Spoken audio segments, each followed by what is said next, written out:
महाराष्ट्राच्या इतिहासातला सगळ्यात भ्रष्ट मुख्यमंत्री देवेंद्र फडणवीस यांची सगळी हवा निखिल वागळेंनी काढली. हेच फडणवीस 2019 पूर्वी राष्ट्रवादी काँग्रेसला भ्रष्टवादी बोलत होते, पण आज नियतीचा खेळ बघा. स्वतःला मुख्यमंत्री पदाची खुर्ची पाहिजे म्हणून त्याच भ्रष्टवादी सोबत युती करून त्यांच्या नेत्यांना मंत्रिपदं द्यावी लागली.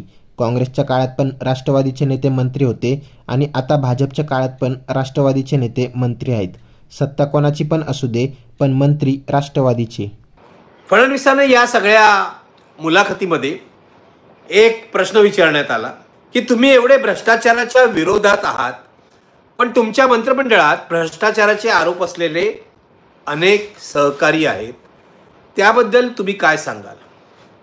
फडणवीस हे हुशार आहेत, तुम्ही त्यांना लबाडही म्हणू शकता. त्यामुळे अशा प्रकारचे प्रश्न कसे टोलवायचे हे त्यांना माहिती आहे. ते असं म्हणाले, ही राजकीय तडजोड आहे. याचं कारण असं की राजकारणामध्ये सरकार आणण्यासाठी, सत्तेमध्ये येण्यासाठी तडजोड करावी लागते. ही तडजोड आम्ही केलेली आहे. त्यामुळे मी या माझ्या भ्रष्टाचाराचे आरोप असलेल्या सहकार्यांना सहन करतोय, अशा अर्थाचं सूचक विधान फडणवीसांनी केलं. तेव्हा फडणवीस जे म्हणतात अपरिहार्यता होती, तुम्ही सत्तेबाहेर बसू शकला असतात, पण त्यांनी हे मान्य केलेलं आहे की सत्तेबाहेर बसावं लागेल. सत्तेत येण्यासाठी आम्ही या तडजोडी केलेल्या आहेत. म्हणजे आता आम्ही कोणालाही बरोबर घेऊ. 70,000 कोटीच्या भ्रष्टाचाराचा आरोप ज्यांच्यावर होता ते अजित पवारांना बरोबर घेऊ. शिंदेंवर गंभीर आरोप होते, त्यांना बरोबर घेऊ. कोणत्याही परिस्थितीत भाजपला सत्ता मिळाली पाहिजे, त्यासाठी कोणाशीही संघ करू, असंच फडणवीसांनी सांगितलेलं आहे, लक्षात घ्या. यापुढे भाजप कोणत्याही तत्वाचं राजकारण करणार नाही. फडणवीस सातत्याने भ्रष्टाचार विरोधी मोहीम चालवत होते विरोधी पक्षात असताना. ती मोहीम आता त्यांनी सोडून दिलेली. ते असं म्हणतायत, माझ्या मंत्रिमंडळात जर भ्रष्टाचारी आढळले तर मी त्यांना शिक्षा करीन, मी त्यांच्यावर कारवाई करीन. आहेत की हवेत तेवढे भ्रष्टाचारी? आजूबाजूला बघा की तुम्ही. अजित पवारांपासून सगळे आहेत. त्यांच्या चौकशा तुम्ही थांबवल्या आहेत. ईडीच्या चौकशा असतील, सीबीआयच्या चौकशा असतील, म्हणून ते वाचलेले आहेत. तेव्हा हा वाढू नका फडणवीस की भ्रष्टाचाराला आमचा विरोध आहे. फडणवीसांना भ्रष्टाचाराची एवढीच चाड असती तर या लोकांवर कारवाई केली असती. पण आता तुम्ही बघा, संजय शिरसाट हे मंत्री आहेत. त्यांच्या मुलाने एक हॉटेल, विट्स हॉटेल विकत घेण्यासाठी चक्क 64 कोटींचं टेंडर भरलं त्यांच्या कंपनीने. पण माझा मुळात मुद्दा असा आहे की संजय शिरसाट यांच्या मुलाकडे 64 कोटी रुपये आले कुठून? उत्तर द्या. संजय शिरसाट हे आमदार असतील. 2009ला ते पहिल्यांदा निवडून आले आहेत. 2009, 2014, 2019 आणि आता, म्हणजे 4 वेळा निवडून आलेले आहेत. 2009ला त्यांची संपत्ती 75 लाखाची होती. आता 2024ला त्यांनी जाहीर केलेली त्यांच्या ॲफिडेव्हिटमध्ये संपत्ती आहे 33 कोटी. 75 लाख ते 33 कोटी हा प्रवास कसा झाला? कोणतं काम तुम्ही केलं? 16 वर्षामध्ये एवढा सगळा प्रवास, आयुष्यभर काम करून आपल्यासारख्या माणसांना काही कोटी रुपये जमवता येत नाही, ते लक्षात घ्या मध्यमवर्गीयांना. संजय शिरसाट यांनी मुंबईमध्ये महालक्ष्मी सारख्या भागामध्ये उत्तुंग इमारतीमध्ये, आलिशान इमारतीमध्ये फ्लॅट्स घेतलेले आहेत. एक फ्लॅट आहे की 10 फ्लॅट आहेत मला माहित नाही, पण ते स्वतःच सांगतात 72वा मजला, 73वा मजला, जे काय सांगतात ते पत्रकारांना येऊन दाखवतात वरतून कशी मुंबई दिसते वगैरे. संजय शिरसाट यांच्याकडे हा पैसा कुठून आला? कुठून कमवला? का शिवसेना सोडताना जे खोके मिळाले त्यातून हा पैसा आलेला आहे? भ्रष्टाचारी काढायचं आहे ना तुम्हाला, मग संजय शिरसाटांवर कारवाई करा, त्यांच्या मालमत्तेची चौकशी करा, त्यांच्या पैशाची चौकशी करा.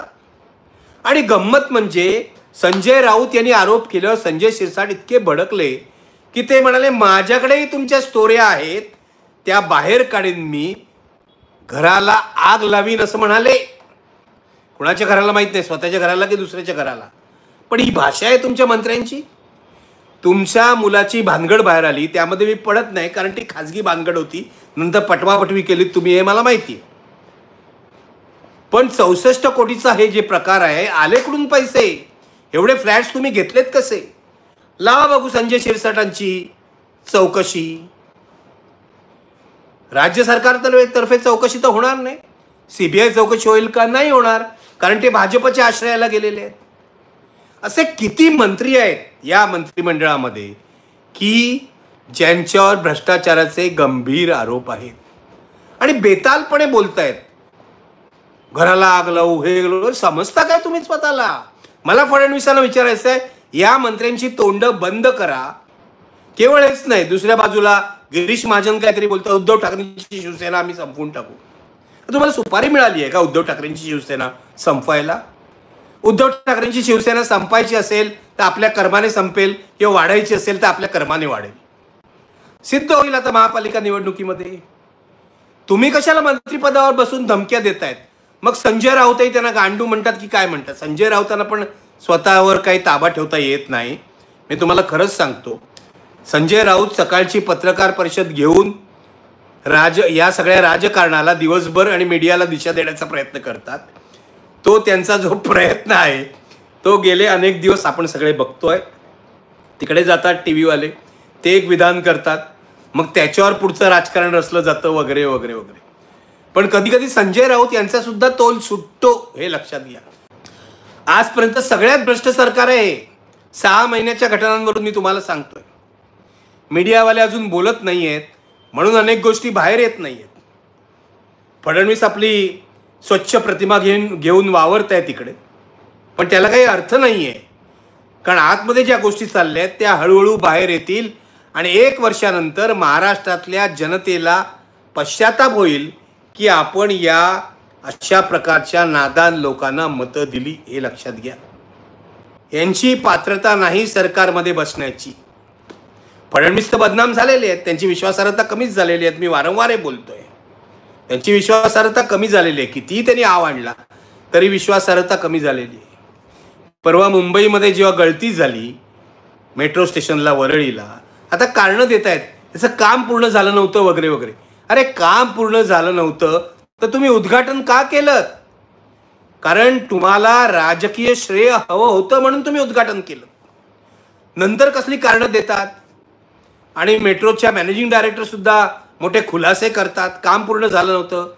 काम पूर्ण झालेलं नसताना उद्घाटन करणं हे माझ्या मते गुन्हेगारी स्वरूपाचं कृत्य आहे. कारण त्याच्यामध्ये कोणाच्या जीवाला धोका निर्माण झाला असता तर. काम पूर्ण झालं नव्हतं म्हणून हे झालं वगैरे वगैरे. तुम्ही राजकीय श्रेय घेण्यासाठी घाई करता आणि त्यामध्ये एक घोळ करतात. सगळ्या प्रकल्पामध्ये, मुंबईमध्ये जे विकासाचे प्रकल्प आहे त्यामध्ये भ्रष्टाचार किती होतोय, त्यामध्ये गडबड किती होते, क्वालिटी किती कॉम्प्रोमाइज होते, याविषयी आपण कधी चर्चा करणार आहोत?